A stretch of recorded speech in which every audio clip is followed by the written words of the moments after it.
Well, a new federal rule requiring more rest time for pilots may cause headaches on your next flight. Especially true after JetBlue had to cancel hundreds of flights earlier this week, blaming weather and a new FAA regulation. So what does this new policy mean for you? Joining us now, travel expert Mark Murphy. He's the author of the new book, and I'm going to show it right here, the book Travel Forward. Check it out. Very interesting. All right, I want to talk about this rule, though, yes, because now pilots have to have more rest. Correct. How much more? Just a couple extra hours. It went from 8 hours to 10 hours, and it just came into effect at the start of this year. And some of the major carriers, the pilots have certain union contracts that already accounted for that, so they weren't feeling it as much. JetBlue, not the same. That's why they felt it more so. So we're looking at the details here. They're limited to flying 8 or 9 hours. Right. 8 of those hours of rest must be uninterrupted sleep. So really we're laying down some rules. And absolutely. Why do these rules come through?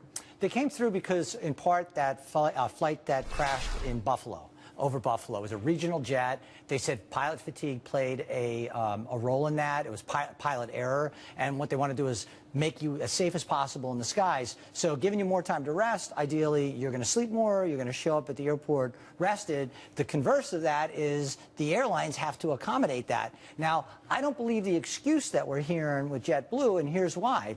That rule was passed in 2011. They've had ample time to prepare for it, but they got thrown a monkey wrench last Friday, which was that storm. And that's where it gets a little more difficult, because if they don't have enough pilots standing by, let's say the flight is on the taxiway, there's a mechanical, it comes back, that eats up several hours. That pilot and that crew can now no longer fly because they've already used up those hours.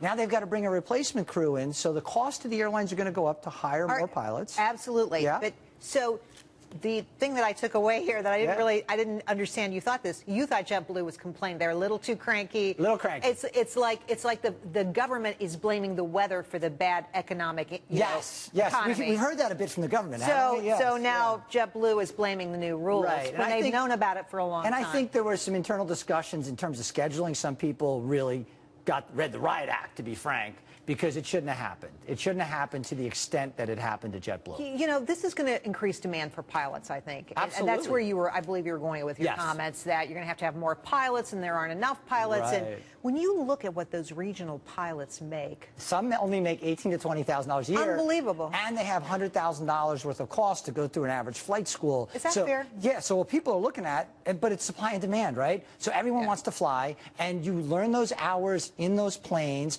and you're really getting paid, but you're really there to bank those hours to move up to the larger aircraft and make big money. The challenge you have, though, is now all of a sudden you look at that entry point, that investment, and people are basically saying, I'm not going to do it. And will they do that more? Because now they have to rest more, they have to sleep more, it will take longer to earn those hours? Right, so that's part of it, but I think what's going to end up happening, in order to attract pilots, they're going to have to start paying them higher wages, which is going to translate into, to the consumer, potentially higher ticket prices. Well, that's where I was going next. Yeah. What does this mean for me, Mark Murphy? That's really what I care about. I'm going to have to pay more to fly. Yeah, eventually. I think what's going to have to happen here is the airlines have operated very lean. If there's no interruptions, there's no weather issues, there's no mechanical issues, everything pretty much lines up. However, at the end of the day, they're going to have to hire more people anyway, and they're going to start having to pay those regional pilots a little bit more money, and those costs are going to go up. Well, who's going to get really hurt are the secondary cities that rely on regional jets.